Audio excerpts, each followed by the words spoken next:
kust me blij. Ik wil dat de donsers ja voor mij. En dat het dier dan stopt, komt dan maar bij mij staan. Nou, ik denk dat wij al goed bezig zijn. Nou, ik zit dat natuurlijk als voorzitter van de jury, maar dat er een heel soort naaie onwas en jeugd bij komt. En ik denk dat dat wel goed is voor Lier, dat het... Natuurlijk ben al het gediend welkom, maar het is mooi dat er een naaie onwas is. Ik voor het hele popcultuur in het Frieske scene. Ja. En Henk, je doet er al heel lang mee. Du hast zelfs meegediend. Ja, in 1990 toen stiek in de finale van Liert. Ja, nou doet hij iets wie Liert een fenomeen in Friesland. En dat is die heel heeg. En dat die Grutte zaal harmonie. de Grutte ziel van de harmonie. Alle gevestigde namen, zeg maar, die en ik mij, al die dingen meer. Toen hebben we daarna even wat een dip gehad. Maar ik zag dat nou, ik volg jullie al jaren vanzelfs. En ik zag nou de laatste jaren al, de laatste 4 jaar alweer, dat de populariteit, die is weer groeiende. Het neemt weer ta. En benamen, net alleen bij de meesten die we wel kennen, maar benamen bij de jonge Rijn.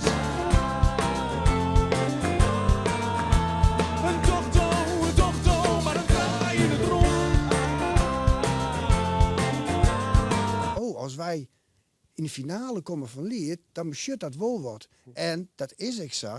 Want als je net al in een finale in Liert natuurlijk, dat is die zelfs om Friesland presenteren kist.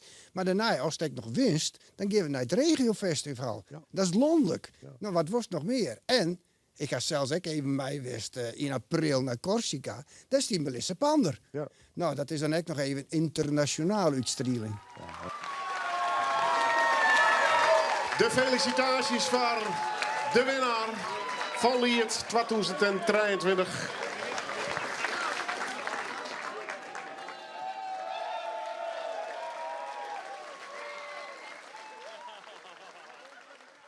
Ik maak je nij Fries Liert. Want dat is wel de voorwaarde. Hè? Dat is dit hier hetzelfde als alle jaren. Het moet nij Fries Liert wezen. Maar net alleen nog Fries in je ABF, zeg maar. Dat is, nee, dat hoeft net. Het mag elke streektaal wezen. Elk wat je wil in Friesland. Maar het moet wel origineel wezen. Welke mensen zich op, Jan?